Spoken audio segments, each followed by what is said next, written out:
Pakistani illegal occupation میں، وہ سائیں جی ایم سید کی روشن کی ہوئی شمع کی روشنی میں ان اندھیروں میں اپنا راستہ تلاش کرے۔ دوستو، ساتھیو، سائیں جی ایم سید کی زندگی، جس طرح ڈاکٹر صاحب نے کہا، سائیں جی ایم سید نے 30 سال پاکستان کی جیلوں میں گزارے، پاکستان کی قید میں گزارے، اور جس وقت سائیں جی ایم سید کا وصال ہوا، اس وقت بھی سائیں جی ایم سید ہاؤس اریسٹ میں تھے، اس وقت بھی وہ قید تھے، اور اس قید سے ان کو نجات اس وقت ملی جب وہ اس دنیا سے چلے گئے۔ تو یہ پاکستان کا جبر ہے، جو پاکستان کی جتنی بھی اقوام ہیں، جو جس طرح 1947 میں یا 1940s میں جو ایک ماحول بنا تھا، اس میں جی ایم سید خود بھی شریک تھے۔ ایک زمانہ تھا، ایک وقت تھا وہ، کہ اس وقت یہ سمجھا جاتا تھا کہ پاکستان ایک ڈیموکریٹک ملک کے طور پہ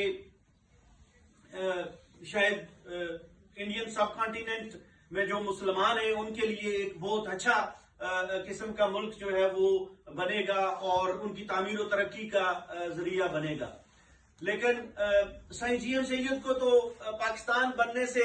شاید پہلے ہی اندازہ ہو گیا تھا، جب انہوں نے مسلم لیگ کے پریزیڈنٹ، سندھ مسلم لیگ کے پریزیڈنٹ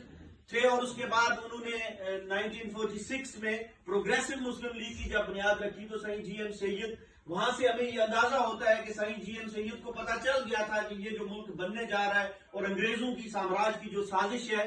وہ جو ہم جو سوچ رہے ہیں یا جو نیت تھی، لوگ جو سمجھتے تھے، وہ ایسا نہیں ہوگا۔ لیکن بہت سے لوگ پاکستان کے اندر آج بھی شاید یہ سمجھتے ہیں کہ پاکستان کو درست کیا جا سکتا ہے یا پاکستان کا نظام ٹھیک کیا جا سکتا ہے۔ تو گزارش یہ ہے کہ پاکستان ایک ایسا ناسور ہے، پاکستان ایک ایسا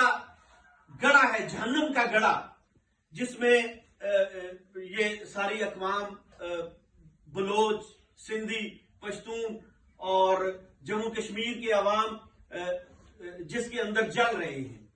جب تک ہم پاکستان سے نجات حاصل نہیں کر لیتے، ہماری آئندہ نسلوں کا کوئی مستقبل نہیں ہے۔ تو ہمیں آج میں سارے دوست یہاں پہ بلوچ بھی موجود ہیں، پختون بھی ہمارے دوست موجود ہیں، اور جی ایس ان فریڈم موومنٹ نے یہ پروگرام رکھا ہے، ہمارے سندھی دوست بھی موجود ہیں۔ تو میں آپ سب سے یہ گزارش کروں گا کہ پاکستان کی چکی کے پاٹوں میں پسنے والی جتنی بھی اپریس نیشنز ہیں، جتنی بھی اقوام ہیں، وہ بیرونی دنیا میں ایک متحدہ محاذ قائم کریں، ایک الائنس بنائیں، اور وہ مل کے اپنے مشترکہ دشمن کے خلاف جدوجہد کریں۔ اور یہ کتنا، مطلب اس کا آپ سب کو اندازہ ہے، یہ یہاں پہ کچھ فوٹو تو ہم نے لگائے ہوئے ہیں اپنے شہداء کے اور مسنگ پرسنز کے، لیکن ان کی تعداد،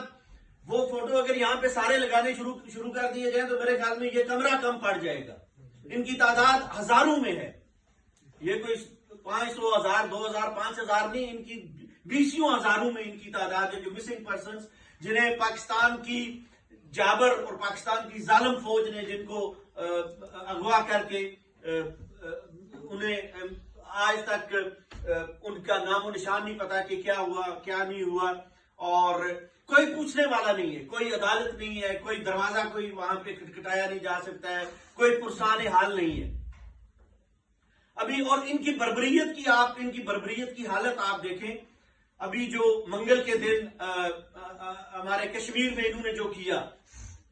پہلگام کے مقام پہ، وہاں پہ لوگ، پہلگام ایک بہت خوبصورت مقام ہے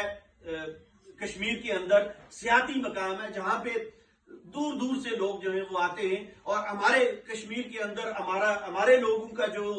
چولہا ہے وہ سیاحت کی وجہ سے، بہت سے لوگوں کا چولہا اس سیاحت کی وجہ سے ان کے گھر کا، کچن کا اخراجات چلتے ہیں۔ لیکن انہوں نے وہاں پہ جا کے کیا کیا، ان کے آئی ایس آئی کے جو گماشتے ہیں، جو آئی ایس آئی کے ٹرین جو ٹیررسٹ ہیں، انہوں نے جا کے وہاں پہ، اور دیکھیں وہ کیا، ان کی پلاننگ آپ دیکھیں کہ یہ کس قسم کا میسج دینا چاہتے ہیں۔ وہ میسج، یہاں انو بہن بیٹھی ہوئی ہیں، کل وہ میسج یہاں لندن ایمبیسی، لندن کا جو فارن کمیشن ہے، وہاں ان کے ڈپلومیٹ نے بھی دیا ہے سب کو، کہ وہاں انہوں نے پہلگام میں جا کے انہوں نے پہلے تو کہا جو وہاں پہ جوڑے مختلف لوگ اپنے بچوں کے ساتھ گئے ہوئے تھے، ان کے شناختی کارڈ انہوں نے چیک کیے، اور جو بھی مسلمان وہاں نہیں تھا اس کو وہاں پہ انہوں نے شوٹ کیا، اور پھر جن کے پاس شناختی کارڈ نہیں تھے انہوں نے کہا کہ آپ پتلونے اتاریں، ہم آپ کو دیکھیں گے، اور اس کے بعد انہوں نے شوٹ کیا۔ یہ عالم ہے یہ۔ اور اس کے عاصم منیر نے یہ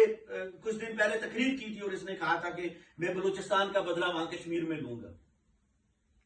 تو ہم بلوچستان میں جو آزادی کی جدوجہد ہمارے دوست کر رہے ہیں، ہم خراج تحسین پیش کرتے ہیں انہیں، اور ہم انہیں یقین دلاتے ہیں کہ ہم اس جدوجہد میں ان کے ساتھ ہیں۔ سندھو دیش کے جو دوست پاکستان کے خلاف جدوجہد کر رہے ہیں، ہم ان کے ساتھ ہیں۔ پختونخوا کے جو دوست جدوجہد کر رہے ہیں، ہم ان کے ساتھ ہیں، اور ہم توقع کرتے ہیں کہ جموں کشمیر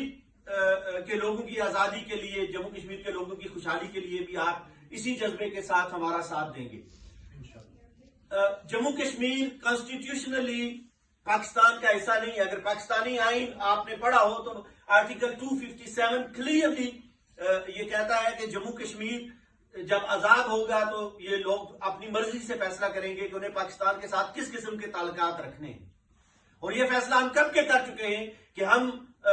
کسی بھی صورت میں ہمارا مستقبل پاکستان کے ساتھ محفوظ نہیں، اور نہ ہم اپنی آئندہ نسلوں کے جہنم کے اس گڑھے میں دھکیلیں گے۔ ہم پاکستان کے ساتھ کسی بھی صورت میں نہیں رہ سکتے،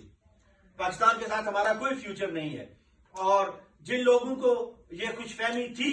بہت سے لوگوں کو یہ خوش فہمی ماضی میں رہی ہے، اب میرے خیال میں اب آہستہ آہستہ وہ سب کی خوش فہمیاں دور ہو گئی ہیں۔